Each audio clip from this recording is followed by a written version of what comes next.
So Breanna Stewart is talking about the CBA, and it is an interesting conversation because obviously, look, this is an important time for the WNBA. It's an important time for the league. Everything's important. It is honestly, this is one of those really important times that the league is in. And I do think that, look, I think nobody's dumb enough to not have a CBA. Nobody's dumb enough to not have a season, I would hope. Nafisa Collier is the worst mouthpiece because she hates Kathy Engelbert so much that it doesn't matter. She hates Kathy so much that every sentence that comes out of her mouth is an attack on Kathy. And like, that's one of those things where it's like, you just got to know who to talk. Let Stewie talk. Let Nneka talk. Let Nneka talk. Nneka doesn't say anything because she's smart about it. She's smart about this whole thing.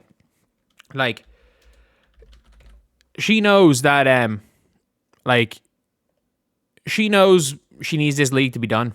This has to get done. This league has to happen. Because let's be real. If Nneka is the head of the PA that causes the league to shut down, like, it's not a good look for you. Because again, like, the WNBA could dissolve. The WNBA could dissolve. And that's the scariest thing about this entire situation is that you have to be careful because the league could dissolve. And one of the biggest points the league are trying to use against the players is that the players don't understand business. And when you have a player basically saying that because they run a rec league, they could run the WNBA in fee, and then says, I know how to run a sustainable business when the league isn't sustainable, they've taken in investor money. The league will be sustainable when it can profit without the investor money, and it profits over a certain amount of time. But all they've shown now is that they can bring in a bunch of sponsors who are coming on board with Unrivaled because they're scared that there's going to be a lockout because they want to put their money somewhere, and that they capitalized by creating a league at the exact time of simultaneously a women's sports boom, and also at the exact time TNT lost the rights to the NBA, so they wanted to get basketball for the cheap. So, look, they capitalized on a whole bunch of things, and they also, it seemed like they capitalized on when they were, right as they were getting the TV deal, they didn't shut up about bringing in Caitlin Clark. That was when the full court press type of thing came on. So I would say they were probably hinted they could get Caitlin Clark with that TV deal. But anyway, let's take a listen to Fee. Timeline's running out on the CBA deadline. What's your level of confidence that a deal gets done, and what's a realistic timeline for that, if not within the next 3 days? Yeah, I mean, the next 3 days is tough for sure. I think we know it's not happening in the next 3 days. I think everybody knows it's not happening in the next 3 days. I'm very confident that we will get a deal done. It's kind of unfortunate that it's taken this long, but hopefully we're going to be able to turn the page soon and really kind of get deep into all the negotiations that we've been struggling to agree on. Okay. And look, again, that is the positive thing.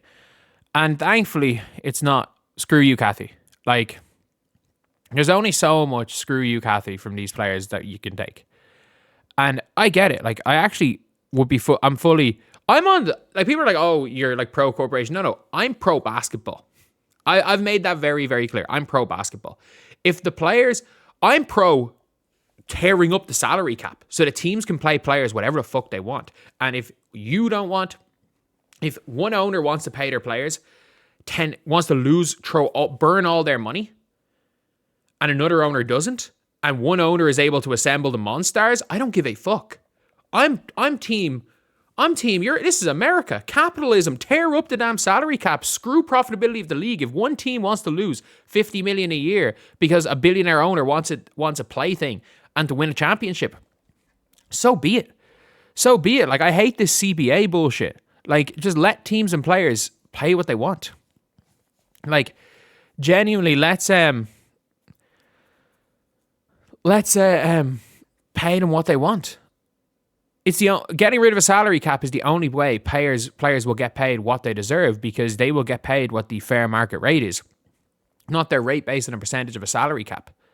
They will get paid what a team thinks they're worth. And we're seeing it in other leagues. We're seeing it in the NWSL.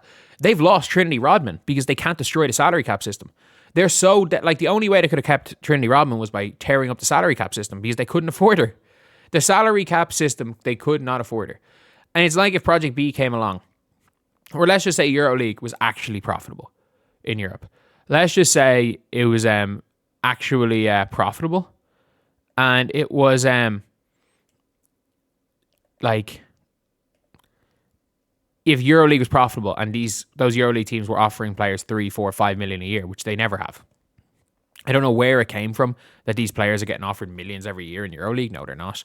Diana Taurasi, I think, is the only player that's ever been, was one of the only players that have been paid over $1 million a year in Europe. And that was at the time when EuroLeague was paying more money than ever before. As far as I'm aware, the Malonga contract was like 90k a year for 3 years. Like, it was near nothing.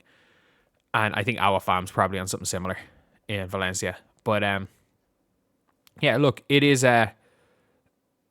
one of those things where the fact that Stewie's talking about it is a good sign. And she's saying she's confident it's going to be done. And it's so funny looking at it because have you heard the amount of the old WNBA fans that are like, no, go into lockout. No, it won't come to an agreement by Friday. Yeah, no shit. Obviously, it's not coming to an agreement by Friday. We got 2 draft expansions. Free agency, college draft, preseason to slide in. Need some prep for a sleep schedule. A deal by Friday or a deal in general. Like, it's genuinely it's one of those things where it's almost certainly going to happen. It's almost certainly going to happen.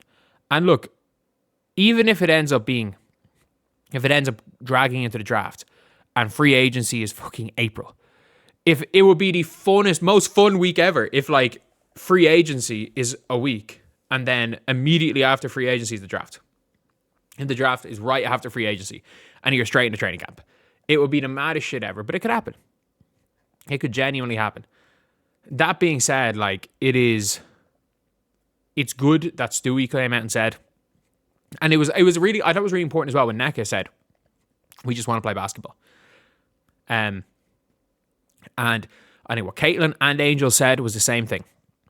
Caitlin and Angel basically coming out saying we want to play basketball because let's be real, Stewie